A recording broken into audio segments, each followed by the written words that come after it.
The day Lila walked out of her daughter's house in Culver City, the California sun felt like a slap.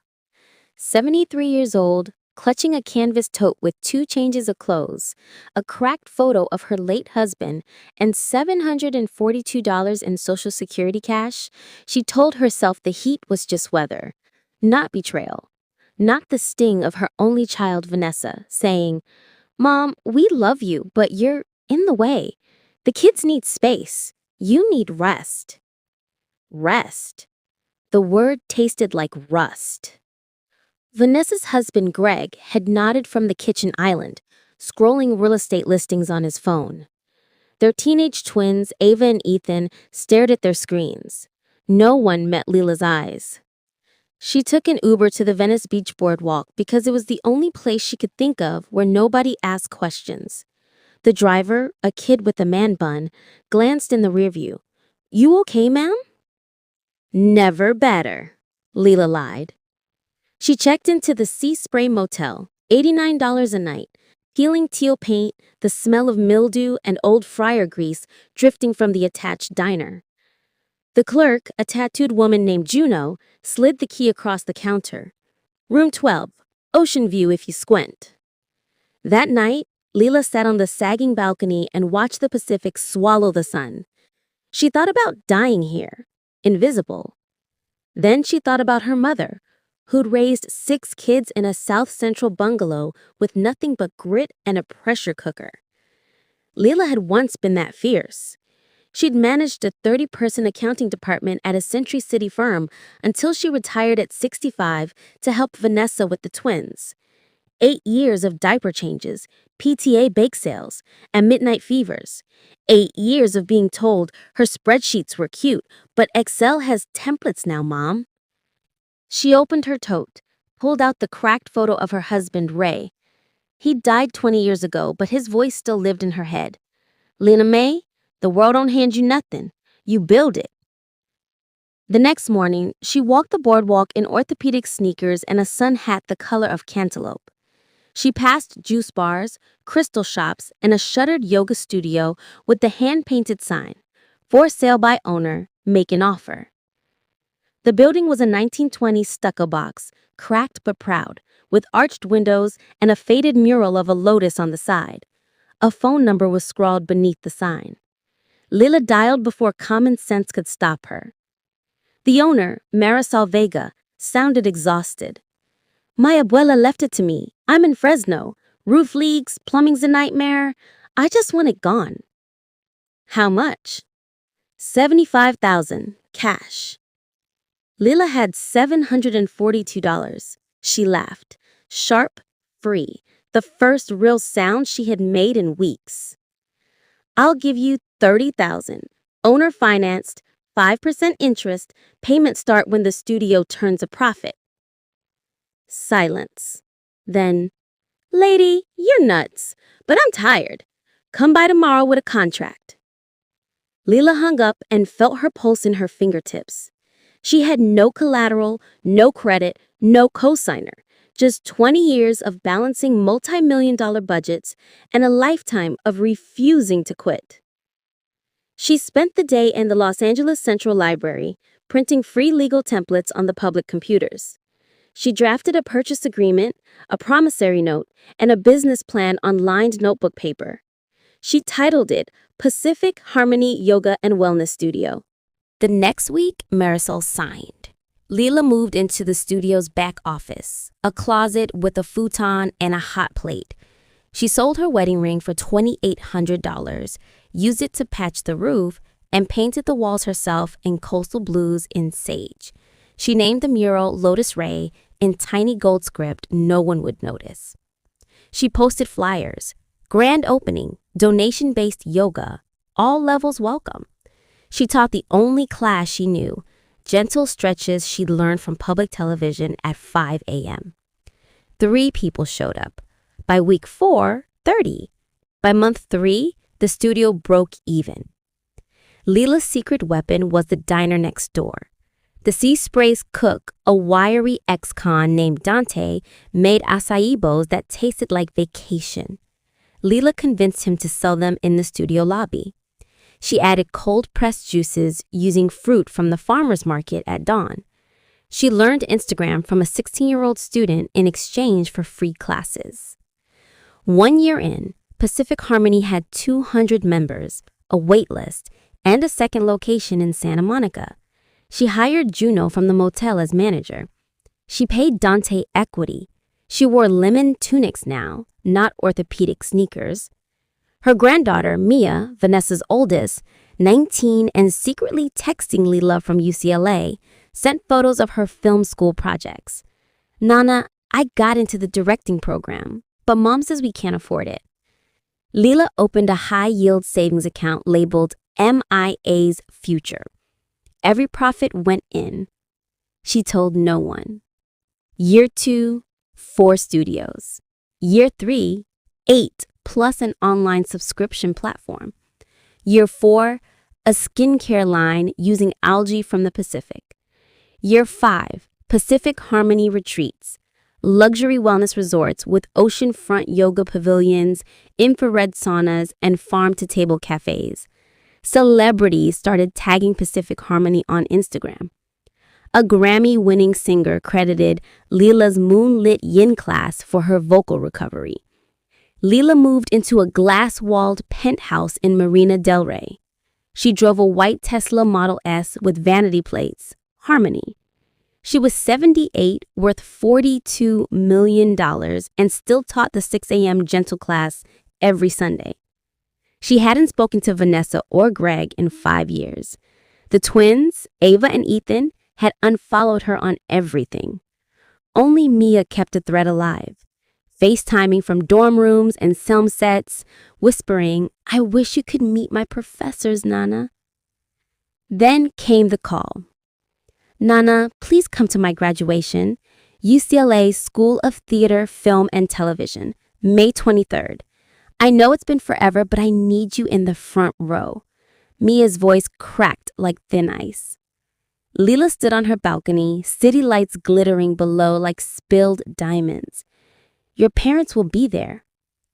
They don't know it's you funding everything. They think I have scholarships and loans. Please, I want them to see who you really are."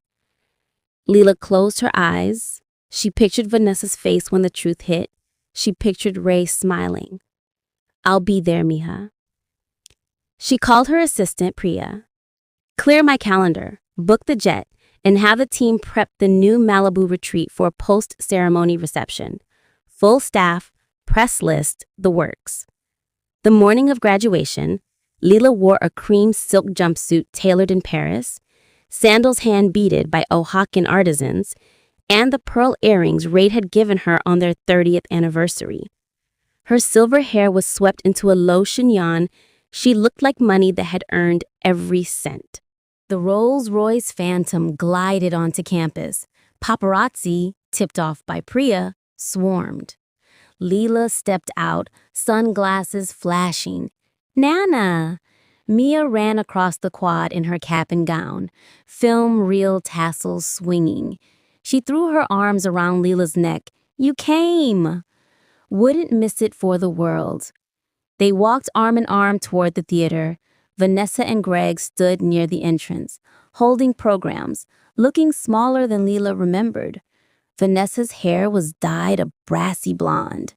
Greg had gained weight, his suit strained at the buttons.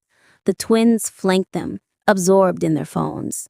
Vanessa spotted Lila first. Her mouth opened, closed. "Mom?" Lila removed her sunglasses. "Hello, Vanessa." Greg blinked rapidly. You look successful?" Lila supplied.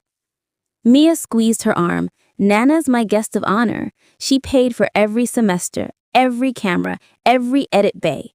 She built an empire while you told her she was obsolete." The twins looked up. Ava whispered, "That's the yoga lady from TikTok." Ethan's eyes widened. "She has like 3 million followers." Inside the theater, Lila was escorted to the front row. A plaque on the seat read, "Lila Harris, Distinguished Benefactor." The dean shook her hand. "Miss Harris, Your endowment funded our new soundstage. We're naming it after you. Vanessa and Greg were seated 3 rows back. Lila felt their stares like sunburn. The ceremony began. When Mia's name was called, Mia Vanessa Delgado, summa cum laude, directing. Lila stood first, applauding until her palms stung. Mia crossed the stage, accepted her diploma, and pointed straight at Lila. The Jumbotron caught it, Mia mouthing, "Thank you, Nana." Afterwards, in the courtyard, champagne flowed. Priya had arranged a step and repeat with the Pacific Harmony logo. Alumni begged for selfies. A producer from Netflix cornered Mia. "Your thesis short? We want first look." Vanessa approached, clutching a plastic cup. "Mom, can we talk?" Lila sipped chilled cucumber water. "We're talking." I didn't know." "You didn't ask." Greg cleared his throat. "We thought you were in assisted living. We sent cards." "To an address you never verified. 5 years, Gregory. 5 birthday cards to a P.O. box that wasn't mine." Ava tugged Vanessa's sleeve. "Mom, is she really worth like 50 million? "More," muttered Ethan, scrolling his phone. "Forbes just posted." Mia appeared, glowing. "Nana, the Malibu retreat is ready. Shuttle leaves in 10. You promised me sunset yoga with the cast of my thesis film." Vanessa's eyes filled. "Mom, please, we messed up. We're sorry." Lila studied her daughter. The lines around her mouth, the cheap highlight job, the tremor in her hands. She felt no triumph, only a bone-deep exhaustion.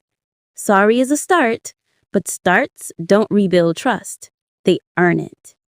She turned to Mia. "Lead the way, Director Delgado."